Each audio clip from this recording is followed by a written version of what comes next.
Please welcome Affton Hennerich. Raise your hand if you know what this is. I mean, to be honest with you, I can't really see you because of these lights. So if you think we should give this a shake, can you give me a yee-haw? Yee-haw! All right, Magic 8 Ball, how's this keynote gonna go? Ask again later. Well, I guess we're just gonna have to find out how this goes together. But wouldn't it be nice if there was a way that we could truly see into the future? I know whenever I was younger, I tried, and I'd ask that Magic 8 Ball some really important questions, like, is mom gonna make pizza for dinner tonight? Or even, will I drive a flying car one day? It was so much fun, until I realized something. That Magic 8 Ball, it wasn't really predicting the future. I was just shaking it until I got the answers that I wanted. And we all know that's not how real foresight works. If we want to be prepared for the future, we need more than just wishful thinking and a Magic 8 Ball. We need a way to anticipate change, make informed decisions, and take action before the future arrives. And that's exactly where Futurecasting comes into play. My name is Affton Hennerich, and I manage the Mastercard Global Fusion Center, where we address emerging threats before they happen. But if you would have asked me years ago if I would be in cybersecurity, I would have shaken that Magic 8 Ball and gotten not a chance. Because my journey, it didn't start in security. It actually began in elementary education. And working at Mastercard was really just supposed to be a summertime job. But that summertime job turned into something much bigger. Looking back, I wish that I would have had more of a future-thinking mindset to really help me navigate some of my career changes with just a little bit more confidence. I didn't always know where I was headed, but I do today, and that's because of Futurecasting. I forgot to switch slides. So what is Futurecasting? Futurecasting is a methodology that we use at Mastercard to anticipate change, make informed decisions, and take action before emerging threats arise. And while it can be an incredibly powerful tool utilized within cybersecurity, it can be just as powerful for helping you plan out your career. At Mastercard, we use a specialized form of Futurecasting called Threatcasting. And before we talk about how you can apply the different Futurecasting principles to your career, I want to talk about Threatcasting for a moment and set a scene within the cybersecurity space. So let's take a moment and let's imagine cyber adversaries as burglars.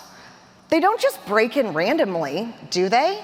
No, they're gonna start scouting out neighborhoods, testing locks, and truly looking for the easiest way in. Well, nation states and their proxies, they do the exact same thing. They probe critical systems, looking for weaknesses before they launch their attack. By looking for various different indicators, organizations can not only strengthen their defenses, but can start investing in different technologies. And when a flag appears, like a cyber attack on critical infrastructure on the power grid, it means that it's no longer hypothetical. It is happening now. So how do we stay ahead? Well, those that have planned ahead will be leading the way. Those who haven't are going to be struggling to catch up. So now that we've talked a little bit about threatcasting in the cyberspace, let's pivot back over to Futurecasting and how you can apply these principles to your career. Before any major change, there's going to be warning signs, and we call these indicators. If you spot them early, you can take action. And if you're a cybersecurity student, here are some different indicators worth watching. Our companies like Mastercard, Microsoft, and Google all investing in the same AI security tools? If so, that's an indicator that these skills are going to be in demand. Are job postings asking for preferred experience? Well, you guessed it, ding, ding, ding, that's another indicator that will start to set you apart. Are emerging leaders in the industry, or not emerging, are industry leaders all discussing the same emerging threats?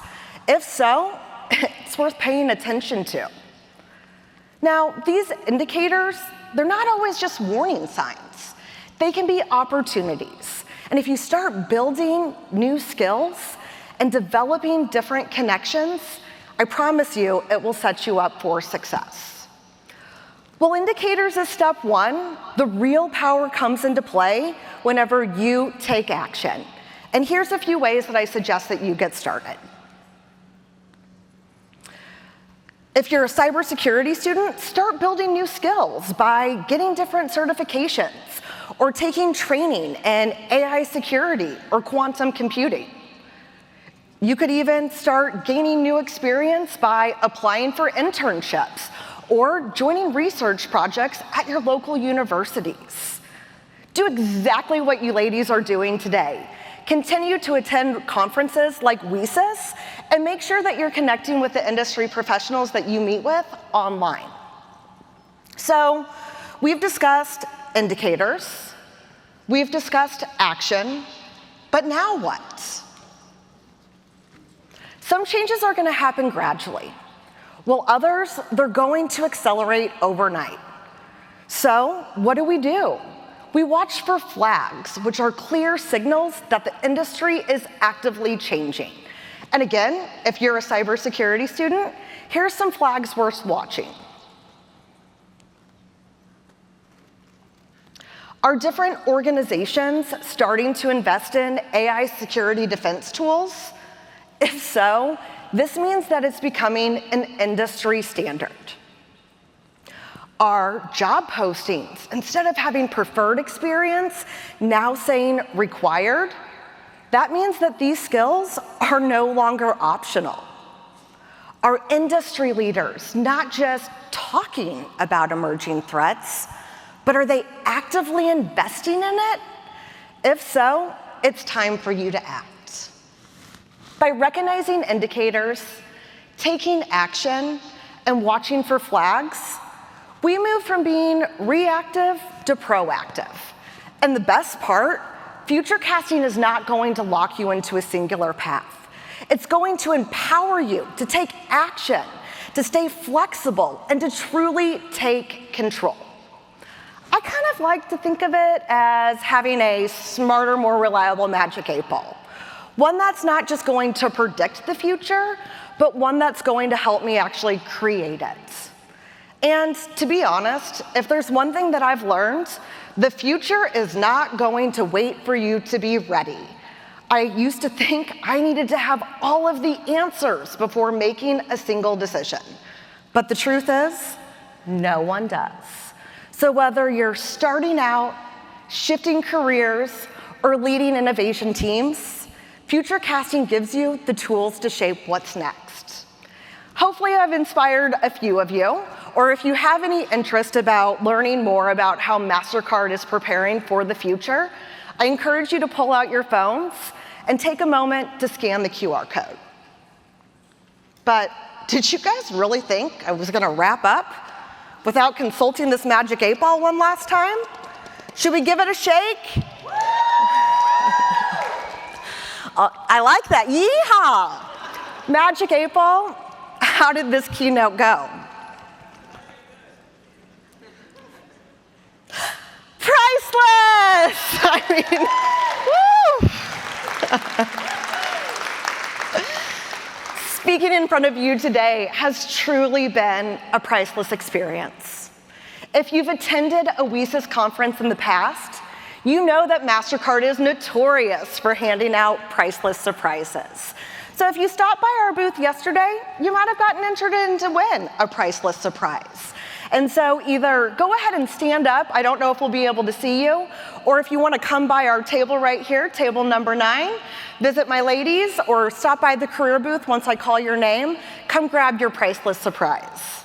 I'm going to apologize in advance if I butcher any of these names. Valentino Vasulo, Tessa. Maybe we should consult the Magic 8 Ball for some of this. What do you think? Tessa Anslem? Esha Kumar?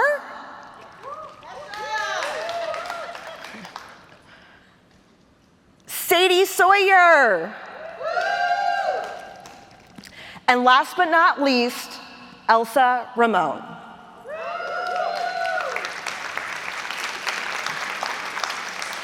WiCyS, I'm truly thankful to have this opportunity, but I really want to thank you for your energy, for your passion, and for being the future of cybersecurity. Thank you.